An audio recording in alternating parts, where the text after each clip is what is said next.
Hello guys, welcome है आपका BMK English Spoken class में. My name is Rinki. I'm your English trainer. So guys, today I'm going to teach you present perfect tense, which is very important, जो कि बहुत जरूरी है written में भी और spoken में भी. इंग्लिश लिखने के लिए भी बहुत जरूरी है, बोलने के लिए बहुत जरूरी है. चलिए शुरू करते हैं. तो इसकी पहचान क्या होती है, इसका यूज कहाँ करते हैं? इसका यूज हम जब करते हैं जब कोई एक्शन तुरंत ही या हाल ही फिलहाल में खत्म हुआ हो, तब वहां पर हम इसका यूज करते हैं. जैसे पहचान इसकी लिखी है, चुका है, चुकी है, लिया है, दिया है, किया है, खाया है, पिया है, गया है, कर दिया है. तो वहां पर हम यूज करते हैं प्रेजेंट परफेक्ट टेंस की. ओके, इसका रूल क्या होता है? सब्जेक्ट हैज आपको लगाना है सिंगुलर सब्जेक्ट के साथ, हैव का यूज करना है प्लूरल सब्जेक्ट के साथ, वर्ब की थर्ड फॉर्म, देन ऑब्जेक्ट. पहला सेंटेंस है मैंने आपको बुलाया है. तो मैंने सब्जेक्ट है आपका आई के साथ आप लगाएंगे हैव, आई हैव. वर्ब है आपकी बुलाना, कॉल्ड, थर्ड फॉर्म होगी कॉल्ड, और ऑब्जेक्ट क्या है? आप, then you. I have called you. Next sentence है आप कानपुर जा चुके हैं. तो सब्जेक्ट आपका क्या है? यू, आप. यू के साथ हम क्या यूज करेंगे? Have, you have. वर्ब क्या है आपकी? जाना, जाने को हम बोलते हैं गो, और गो की थर्ड फॉर्म होती है gone. You have gone. Object क्या है? Kanpur. You have gone to Kanpur. Next sentence देखिए, वह इंग्लिश बोल चुका है. वह सिंगुलर सब्जेक्ट है, ही लिखिए. ही के साथ हम यूज करेंगे हैज, ही हैज. वर्ब है बोलना, तो बोलने की थर्ड फॉर्म होती है स्पोकन. He has spoken. क्या बोल चुका है? ऑब्जेक्ट क्या है हमारा? English. He has spoken English. Okay dear.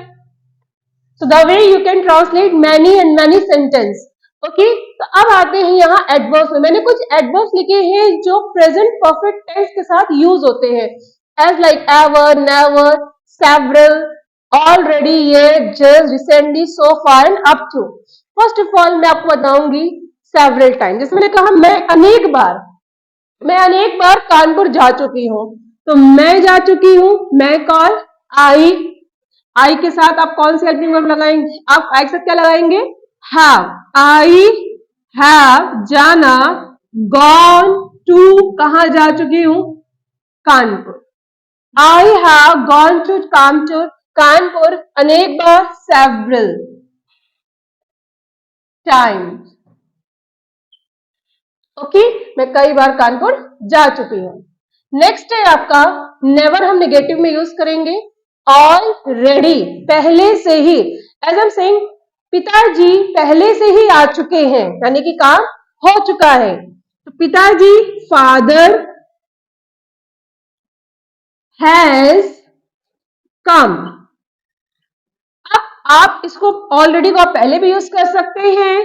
Already father has come. Okay. Next recently. Recently इसमें कहा रिसेंटली हाल ही फिलहाल में मैंने ये वीडियो बनाया है. तो रिसेंटली मैंने बनाया है.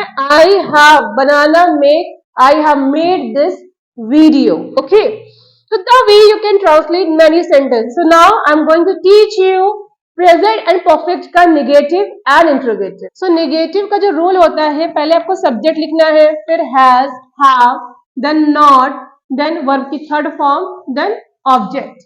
सी, जैसे यहां पे लिखा है मैंने हिंदी नहीं बोली है. मैंने हिंदी नहीं बोली है, सब्जेक्ट है आपका आई. आई के साथ आप क्या यूज करेंगे? हैव. आई हैव के बाद आपको क्या लिखना है? नॉट. आई हैव नॉट बोलना, स्पोकन. स्पीक की थर्ड फॉर्म होती है spoken. I have not spoken Hindi. And here one more thing is there. जब आप स्पोकन मतलब इंग्लिश बोलते हैं, तो आप इन दोनों का अगर साथ में कंबाइंड करके यूज करते हैं तो इट साउंड्स वेरी नाइस, जो सुनने में बहुत अच्छा लगता है। मोस्टली लोग इसका यूज कंबाइन करके ही करते हैं। अगर हम हैव और नॉट को कंबाइन कर देते हैं, हैव नॉट को अगर कंबाइन किया, देन आपका हो जाएगा हैवेंट। हम क्या प्रोनाउंस करेंगे? हैवेंट। तो आप इसको ऐसे भी यूज कर सकते हैं, I haven't, I haven't spoken Hindi, मैंने हिंदी नहीं बोली है। ऑलराइट, द नेक्स्ट सेंटेंस आएगा, आपने मेरी बुक नहीं ली है। तो सब्जेक्ट क्या है? आप। लिखिए यू, यू के साथ हम क्या यूज करेंगे? हैव। यू हैव के बाद देखिए क्या है? नॉट, नॉट लगाइए, यू हैव नॉट। अब फाइव है वर्ब की थर्ड फॉर्म। वर्ब क्या है? लेना। यू हैव नॉट, लेने की थर्ड फॉर्म, लेने को हम क्या कहते हैं? टेक, और टेक की थर्ड फॉर्म होती है taken. You have not taken, object क्या है आपका? Book. You have not taken मेरी बुक, माई बुक। ओके, इसमें भी आप हैव नॉट को हैवेंट प्रोनाउंस कर सकते हैं। I haven't taken, sorry, you haven't taken my book. Okay, next example है, रिया यहां नहीं आई है। तो रिया एक सिंगुलर सब्जेक्ट है। रिया सब्जेक्ट आपका क्या हो गया? रिया। रिया के साथ हम क्या यूज करेंगे? हैज। रिया हैज के बाद नॉट, नॉट के बाद वर्ब, वर्ब क्या है? आना, और आने की थर्ड फॉर्म कम ही होती है, कम, केम, कम। तो रिया हैज नॉट कम यहां, हेयर। तो रिया हैज नॉट कम हेयर, और हैज और नॉट को इक्वल कर दिया तो क्या बन जाएगा? हैजेंट। हम क्या प्रोनाउंस करेंगे? हैजेंट, हैवेंट, हैजेंट। नेक्स्ट देखिए, हम आगरा नहीं गए हैं। तो हम कॉल वी, सब्जेक्ट क्या है आपका? हम, वी। हम के साथ हम क्या यूज करेंगे, मतलब वी के साथ हम क्या यूज करेंगे? हैव के बाद not, we have not, third form क्या है? जाना, गए। जाने की होती है gone, go, went, gone. Third form लगानी है आपको, we have not gone to Agra. Okay Riya, तो नेक्स्ट इज, अब देखते हैं इंट्रोगेटिव।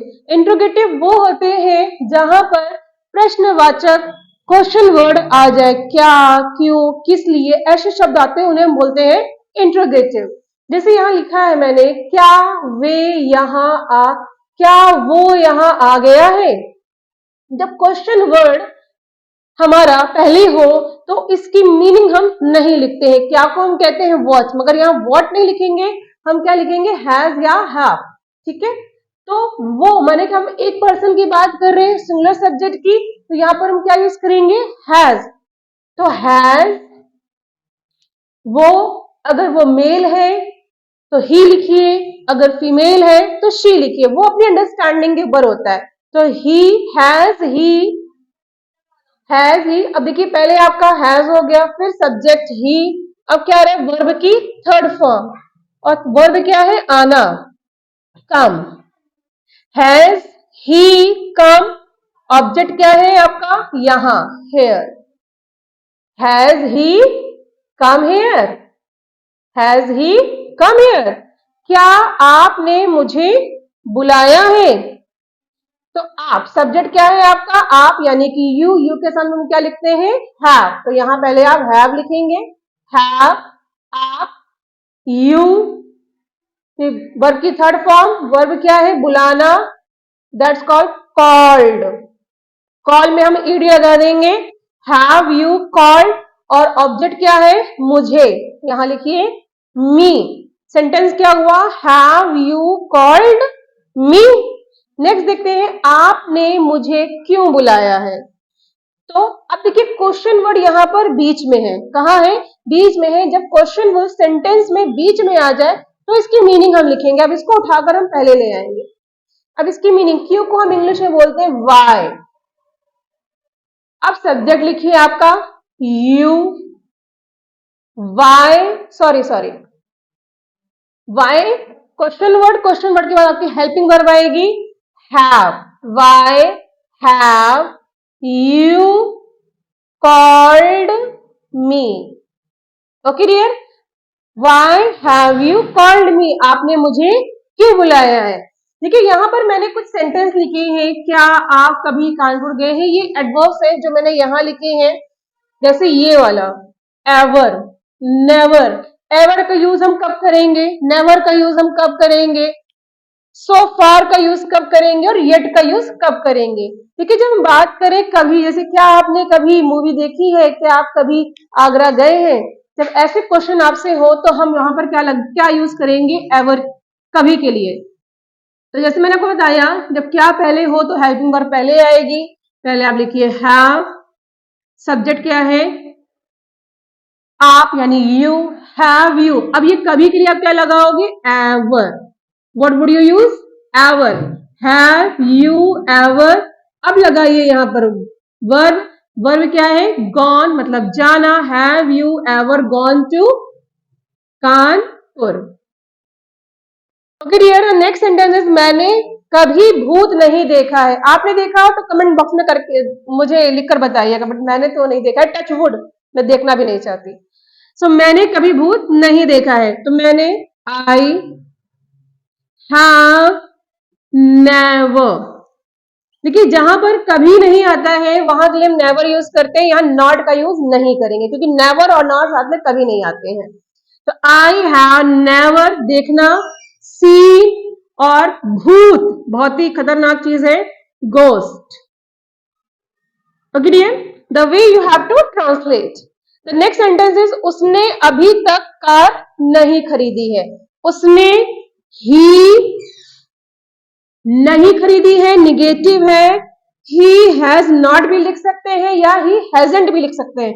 तो ही हैजेंट, खरीदने को हम इंग्लिश में बोलते हैं परचेज, और परचेज की थर्ड फॉर्म होती है purchased. I haven't purchase, sorry he hasn't purchased का अभी तक, अभी तक के लिए आप यूज कर सकते हैं येट।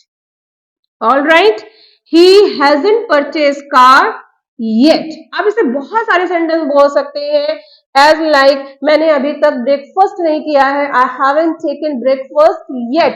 मैंने अभी तक ताजमहल नहीं देखा है, आई haven't seen ताजमहल yet। चलिए नेक्स्ट देखते हैं, आपने अब तक मेरा वीडियो लाइक नहीं किया है। क्यों नहीं किया है, जल्दी से लाइक करिए। तो यू नहीं लाइक किया है, नहीं, you haven't liked, you haven't liked my video so far. All right, the way you can make many sentence, you can practise, जितना आप प्रैक्टिस करेंगे उतनी आपकी spoken as well as written भी अच्छी हो जाएगी। ओके डियर, सो नाउ जो आप चाहे तो उसका स्क्रीनशॉट भी ले सकते हैं और मुझे कमेंट बॉक्स में लिख के बताएंगे कि आपको ये वीडियो कैसी लगी, आपको क्या क्या आपने सीखा। और हाँ, अगर आपको ये वीडियो अच्छी लगी हो तो वीडियो को आप लाइक जरूर करें, शेयर करें अपने फ्रेंड के साथ, अपने रिलेटिव्स में। Have a good day, have a nice time.